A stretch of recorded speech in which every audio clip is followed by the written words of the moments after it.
Founders Space, Mentors and Masters. I'm Captain Hoff, CEO of Founders Space, the leading global startup accelerator. I'm also author of the award-winning books, Make Elephants Fly, Surviving a Startup, and The 5 Forces. I am here today with Justin Brady. He is a master of PR. Justin, welcome to the show. Stephen, this is awesome. Thanks for having me on. What do you say to get the attention of a journalist who's getting pitched all day, every day with different ideas, and they're saying no to 99% of them? How do you break through it? So many of these writers are just getting one-size-fits-all blasts all the time. Like, even though I write about entrepreneurship, I've written in the Harvard Business Review, Wall Street Journal, Washington Post about like innovation, startups, work culture, problem solving, that kind of thing. Despite that, I would get these bizarre pitches on new cosmetics lines and yard care.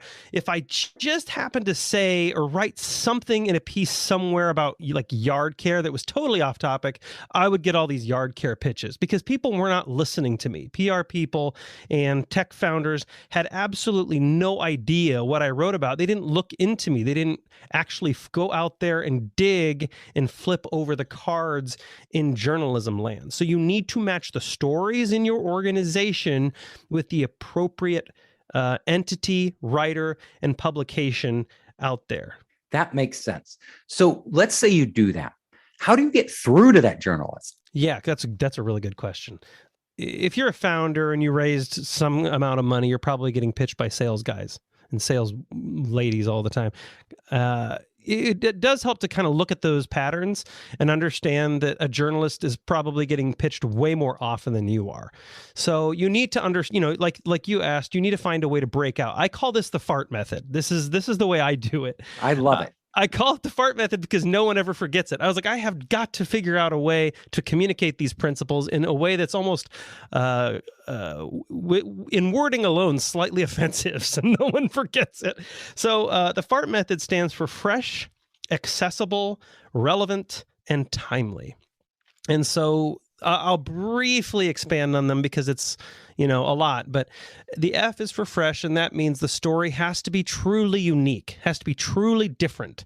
And that's really hard to determine if you don't know your competition and you don't understand what's going on in your circle of influence or your community. I get so many, I cut off my general pitch email address 6 months ago, but I was still getting pitches, even though I haven't written for the Washington Post in like years. I was still getting pitches to be covered in the Washington Post. And it's incredible how many pitches I get with this new, bold, innovative product or idea, and I just want to reply, this existed 5 years ago. Like, you're not even remotely new on the scene. Like, this has been, like, where have you been? So, a lot of people have no idea that their pitch, their story is not fresh. Now, the company might be completely innovative and new, right? It's just the way they pitched it they used terminology that they'd read from competitors or like-minded companies. They adopted all that terminology. I call those baggage terms. Don't say stuff like we're the Amazon of or the Uber of, because now you've borrowed all their negative baggage and you're not, the positive baggage is not really the upside's not really that good. So fresh is key. It has to be fresh. Get outside yourself, get feedback, get critical feedback from customers. Stephen, I'm talking your love language here. You're all about critical feedback from customers. The A is accessible. Make sure that media, like, you can help them build a story, help a journalist build a story. Don't make them dig. They have less resources today. They're on tighter timelines than they've ever been in the past. Give them access to lots of resources, original photos, perhaps video assets that they can use exclusively. You don't need to necessarily promise exclusive assets right away, but if it's a big profile in the Wall Street Journal, I think maybe you should make it exclusive if they want it. Make it easy to reach you, make yourself accessible. There are so many times I got pitched and I'd respond back from when I was writing for the Post more often. I'd respond, this is great. I could see my editor letting me run a piece like this, and then they'd never even respond. Wow. Because they would like They had a terrible process and they weren't Oh my accessible, God. and there was no way to reach out to them, and they wouldn't come with like a way for me to vet them because they weren't on like LinkedIn. Make sure that it's easy for the journalist to vet you and do background checks. Make sure not like, criminal background checks, but just make sure you're out there, you're posting frequently, you're Great. connected on LinkedIn. Make yourself accessible. So that's really important. So include a link to LinkedIn, so your bio, so that they can go right there. Another thing you were saying is add value, like give value to the journalists because they're super Absolutely. busy, like make their life easier. So include, you were talking about all the different things you could include. I'm sure they would love to get like statistics. Like I see a lot of articles where a company has gathered proprietary data on something that's interesting, and then they make that available to the journalist. Right. And that's a part of being accessible, is giving that stuff to them. Don't make them hunt for it, because I can guarantee you they will not. They may start to go hunting if you're a big deal, if there's a huge opportunity, or if like Ryan Reynolds is your spokesperson, then they'll probably drop everything to get an interview with the guy. Right. Celebrities do talk, by the way. If you know celebrities that are willing to talk good about your product, that can get you some interviews. The R is relevant. Like this is one that's don't pitch a tech writer about cosmetics unless it's like technology related cosmetics. Then that could be a good angle. But a lot of people will pitch the wrong startup idea, the wrong concept to a writer that's completely not relevant to them. So research the writer and the publication and understand what stories they like to write and what their focus is. So many people don't do this. And it what it does is it really ends up burning bridges. And then the T is timely. So again, FART method, so FART. The T is timely.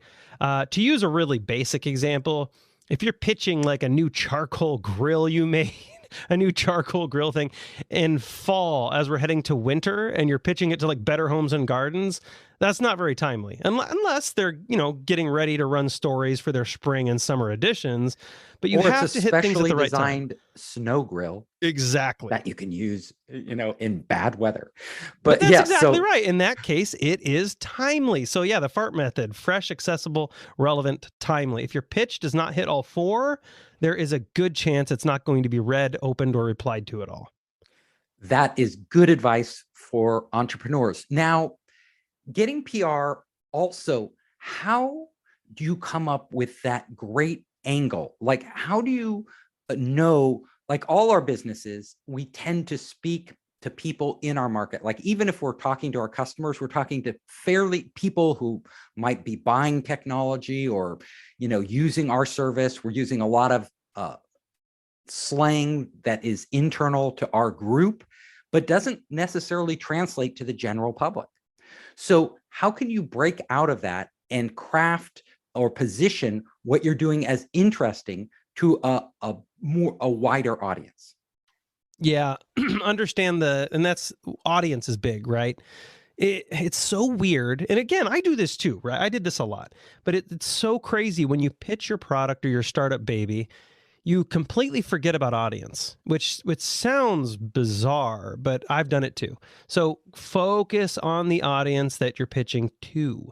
So understand what words they use, what vernacular they understand, get out of your own head. It is really, really difficult to do that. Again, listen to customers. I hate to be a broken record. I'm sure you don't mind, but listening to the customers and using their own terminology to connect with them is key. Like listening is such a big deal.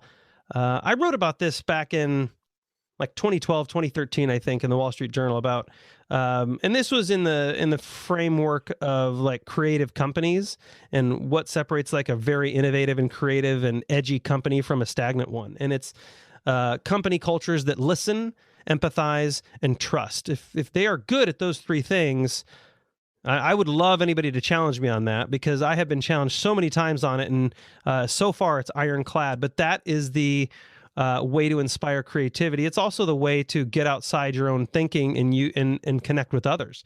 Yeah, is listening, empathy, and trust. I think what you're saying is that if you go to your customers and they have one or two reasons that they are crazy about your product, like it just does this and nobody else does this, that's what you need to hone in on.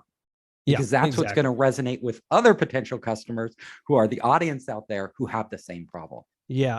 And you need to really treat your the journalists and the editors you're pitching as a customer as well. This is difficult, right? Okay, so sometimes here's the challenge. You pitch this amazing story that is super great, and it's extremely relevant to your audience, and it's also this extremely valuable story to the journalist, or at least it should be.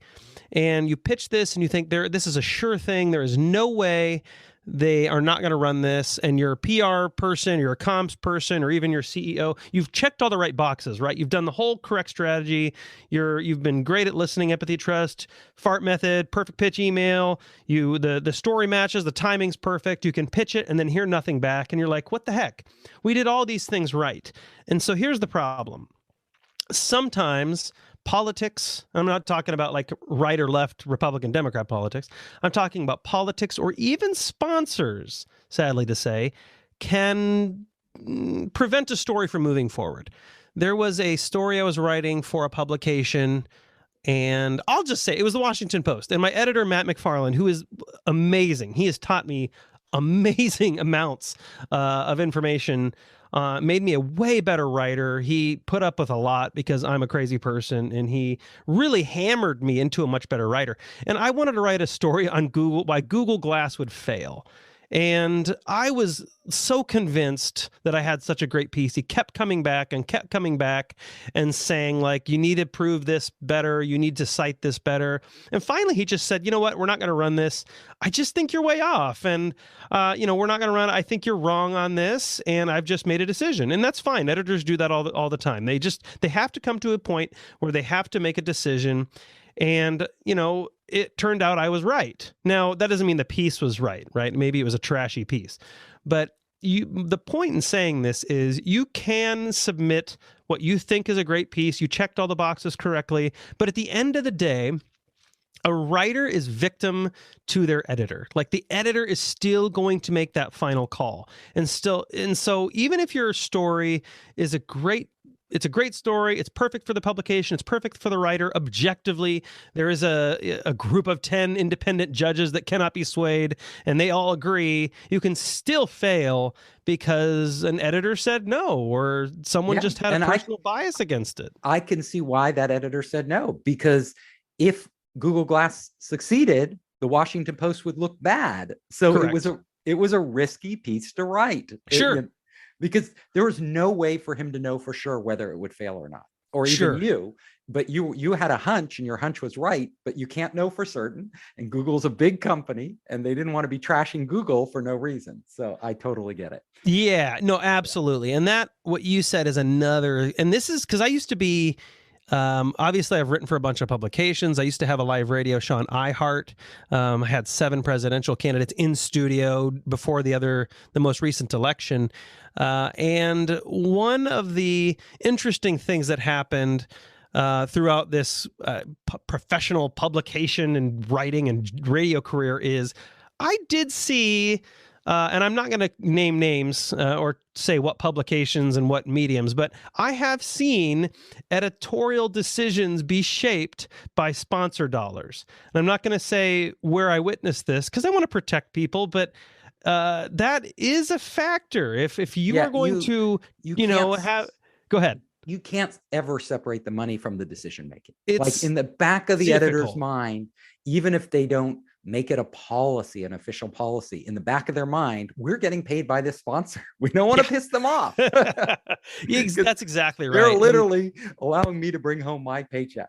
Right. Yep. And there were a couple pieces, a couple freelance submissions I was working with clients to place. And in the back of our mind, I'll never be able to prove it, right? But in the back of my mind, there were some disparaging sentences in there about some bigger companies that tend to place a lot of ad buys.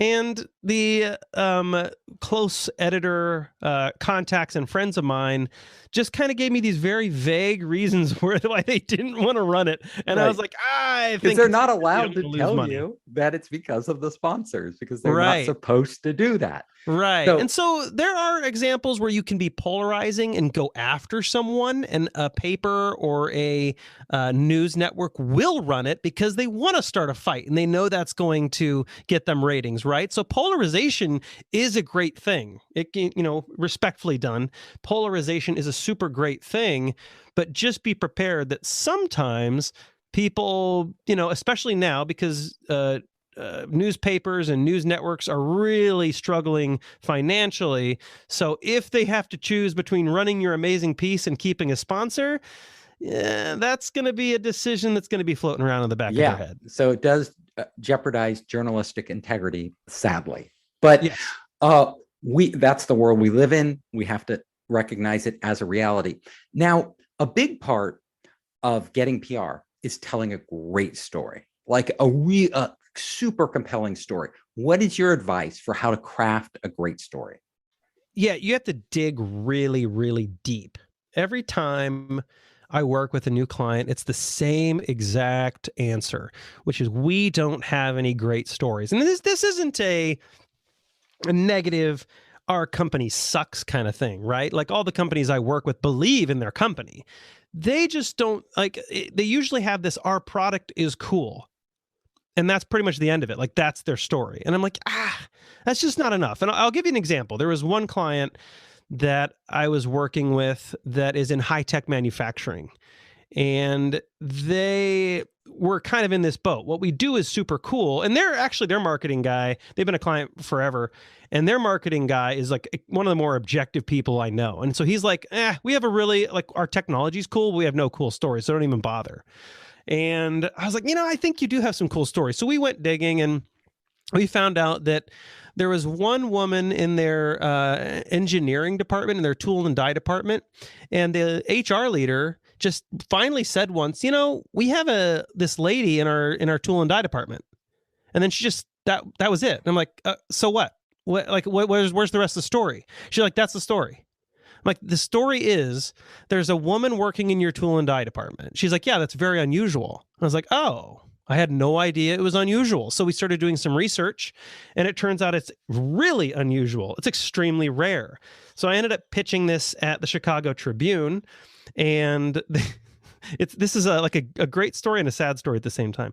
I ended up pitching at the Chicago Tribune and LA Times. It was going to run in the Chicago Tribune and LA Times. You're already hearing it was going to run. Yes. And it turns out she was the only woman in the country in a tool and die department. Oh my God. It was an amazing story. There was this huge profile that was going to publish. We had a publication date. She quit? And then she quit. Yeah.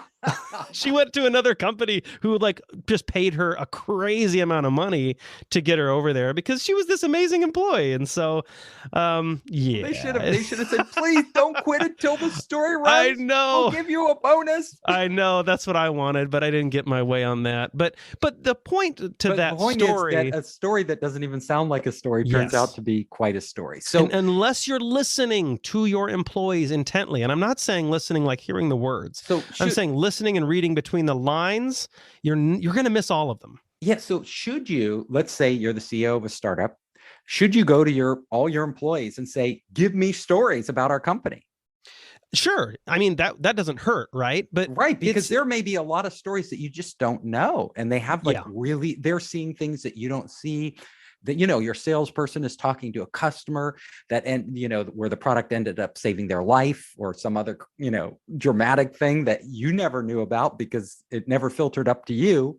But on the ground floor or in your company, they may have a new way of doing something, new patents, new ideas that are really revolutionary that you thought were just kind of, they were just the R&D department. So and there's just more brains on it. So going to your employees and actually having them generate a whole bunch of stories and then picking from those, I think that would be a pretty good strategy. It's a really good strategy. Absolutely. But you can go even further, which is being an active listener 24/7. Like whenever you're at work, actively listening to people you're talking with. If you're the CEO, that would be your executive staff. Good but point. Also the Genchi Jinbutsu, right? That's one of the Toyota design principles. Go look, go see. Just get in the weeds and, make an intentional effort to sit in the employee lunchroom and just schedule random lunches with people. At first, it's brutal if you don't do this, right? It's hard to find where those stories are. But eventually you hear people talking in the break room. You say, tell me something that just really got you pumped up at work, getting into people's personal lives in a positive way, uplifting people, helping them. Eventually those stories do start to bubble out. And when you tease those and you run these stories, then what you do is you tell that employee who is, who connected on that story, you say, hey, if you hear of anything that's super cool happening in the company, would you please tell me? And eventually that just spiders out into the organization, and you have people essentially being your eyes and ears for you and helping you find those new stories. So what I'm hearing is always be hunting for stories. Like you should correct. Like basically, PR isn't something you do when you sit down with your PR person. Right? Exactly. You don't brainstorm. Usually most people they'll go, okay, I'm going into PR mode. We're going to have a meeting. We're going to brainstorm on what we put in our press release or what we go out to journalists with, and they just do it for an hour and they expect to have great PR. But it doesn't work that way. What you're telling me is you should, continually, every day, all day long, be looking for stories and writing them down when you hear something. And and you just hit on it. You hit on it right there. Write them down. And maybe I sound old school, but the way to do this is with a paper and pen. I've done a little research on paper and pen and fine motor skills and how that aids in memory. And so for whatever reason, if you type things, you don't memorize it as well. If you write it down on a piece of paper, you do. Will that change? Will our brains slightly evolve and that'll change over time? Maybe, I don't know. But making intentional efforts every time you're meeting with employees in meetings, I always write a line, and I do this for SEO purposes, but I always write a line on my notebook, and I just in that line, it's what questions were asked, but it could also be what stories did you hear? And so constantly, at first it sounds exhausting. Like I can't always be on all the time, Justin, that's ridiculous. But once you start doing this a little bit and you start reminding yourself with a notebook, you'll notice it just starts to become automatic. Once you train yourself, you just start noticing and then you'll stories. start notice a lot more stories, a lot more things. And you hit on something else. So you said you do it for SEO purposes, like when customers ask questions. That's really interesting. Talk about that. So this is appropriately named the notebook method. You can reach out to me, anybody, and maybe there's a better name for this.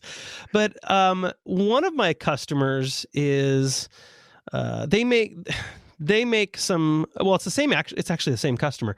They make really high tech components for a bunch of med tech and wearable companies. These things are microscopic. Steve, can I talk about the name of this company so at least people can look it up and know what I'm talking about? Okay, it's called Accumold. They're based in the middle of Iowa, and they make microscopic little components for like med tech. And it's like you need a microscope to see the tolerances of these things. I think they're making like, they're dealing with micron, half micron tolerances. So that's like the size of a red blood cell.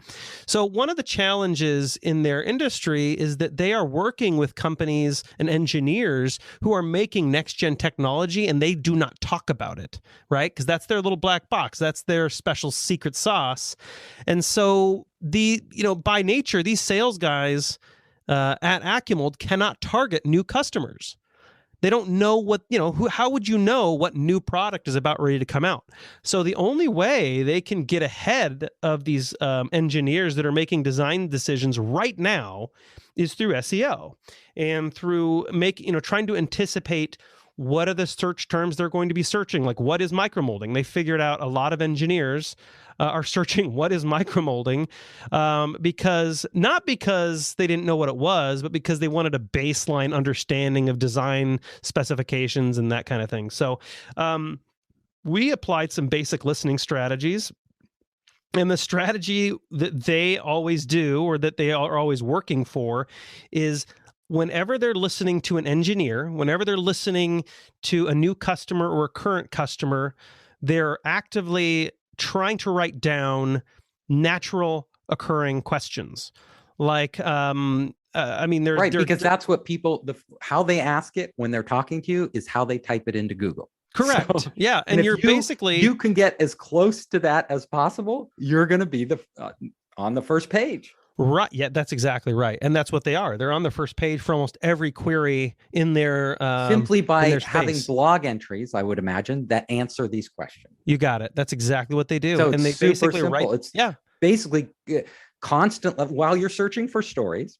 You said you should also be writing down every question a potential customer asks you or your salespeople. You should have like a database of these. This is how people are searching Google or DuckDuckGo. I use DuckDuckGo or Google Assistant and Alexa, right? People ask questions all the time. Right. And Google's looking for the best exact match. You got it. Let's move on to another topic. I want to get one more topic in here before we wrap up. You got me all excited there, Stephen. I'm glad. So the last topic is, I noticed that journalism runs it on trends. Like all these journalists end up focusing on a certain topic. Like right now it's, the price of Bitcoin or, things like that at the same time. And how important is this to getting the attention and coverage from the media? It's a balance, right? It is pretty important because one of my buddy, well, he was actually on my podcast a while back, but his name's David Allison, and he has created the value graphics database. So instead of demographics, he is able to break people down into values, which is absolutely fantastic. He's a fascinating guy. And the way he says this is, journalists are building a fire. And so don't tell them how your fire is burning bright. Bring a log to their fire. Like bring a resource to them and what interests them. And I mean, that may be a particular trend right now.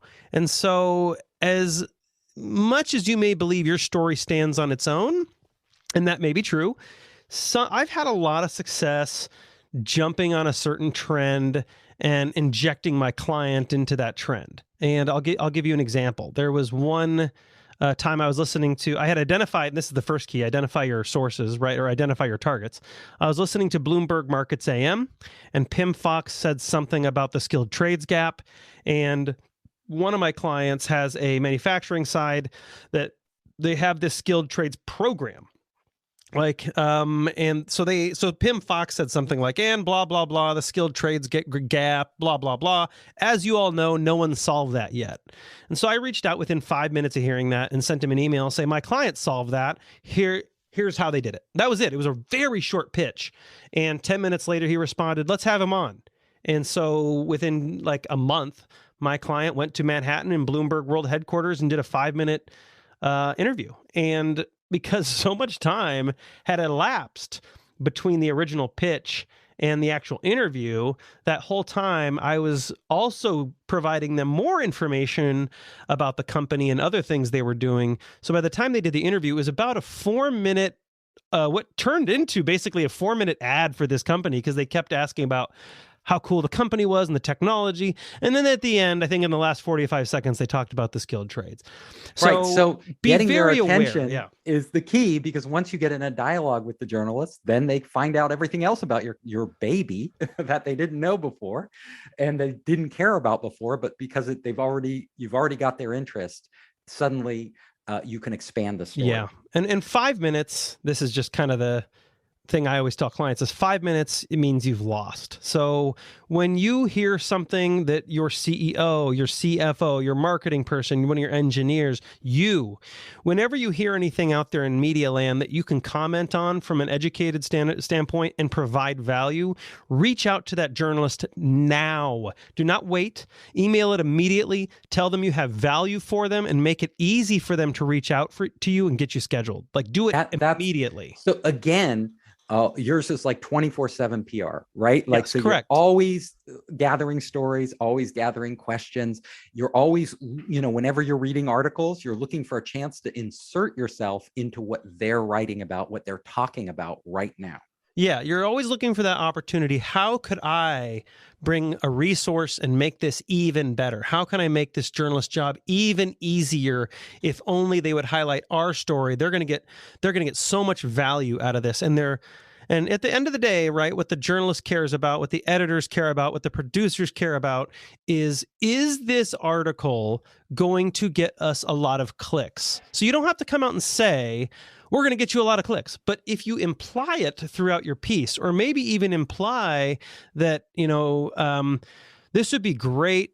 I'm doing this on the fly, but a lot of people don't think about this, but yes, journalists care that people read their articles because they have an ego. Crazy, right? And their, reputation is based on how popular their articles are. So if you say, yeah, we have a huge Twitter following, which would love to read about this, and we'll let them know you're writing about this, that could sway them.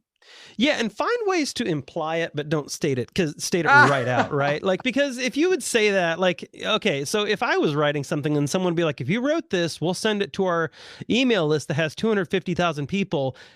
Yeah, that's you got my attention. However, I don't want the appearance of conflict of interest. Yeah, exactly. I don't want that appearance. So I'll probably say no, because journalists, if there's one thing they're obsessed with, it's trying to be above board, right? It's trying to... You're talking about high-end journalists who are at yes, absolutely. Wall Street Journal or Washington Post. You're not talking about your average blogger. Your average blogger would be thrilled with that. Yeah, I mean, that's fair, right? Like if it's a random blogger or something online, they might not care at all. Well, right? They would or be if like, it's a TikTok influencer, they might not care. 1,000 people? Yes. Correct. Yeah, you totally nailed it, right? But for a journalist, they can lose their job if there's a conflict of interest. Right. But for a TikTok influencer, no one cares. Yes. Yeah. So really, it depends who you're talking to, how you would position it. But so let's say you have this mailing list of 250,000 people and you're talking to a high-end journalist. How would you insert that into the conversation without actually saying it? Ooh, that is that's something. I'm a word guy and I have to write this stuff to figure it out. But I would imply find a way to inject it casually, like as if you have to mention it because it contributes to the overall story in some way. And I wish I could come up with something on the fly, but these things take me forever to figure out the way to correctly word I could imagine you saying, the 250,000 people on our mail, we gathered this data because we put out a poll to the 250,000 people. That's genius. That's absolutely genius. One of them, I had a good example. You know what? Let's just stick with your example because that was absolute genius. But there was one. Yeah, I like the poll example. I was trying to think of another one we did recently, but it's escaping me. But that is a good example. It's not like you're bribing them with it. You're mentioning it because you have to tell where you got the data, but at the same time, it's registering with them. Yes. Yeah, you just want to avoid looking like it's an if then, right? Yes. You want to avoid that at all costs. Yes. So this has been chock full of really valuable advice on PR. Good. I hope so. So Justin, I just want to thank you for being on the show. And can you tell our audience how they can find you? Yeah, super easy. So take out your podcasting apps right now and type in Justin Brady Show and hit subscribe.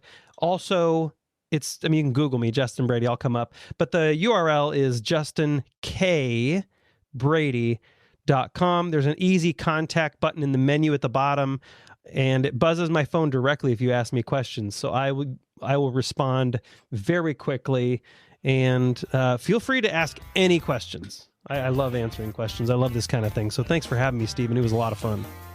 I hope you enjoyed the show. If you liked it, hit the subscribe button and share it with your friends. You can help us create more great content by subscribing and sharing. Also, if you want to access our online startup program, our investor network, and our entrepreneur resources, just come to founderspace.com.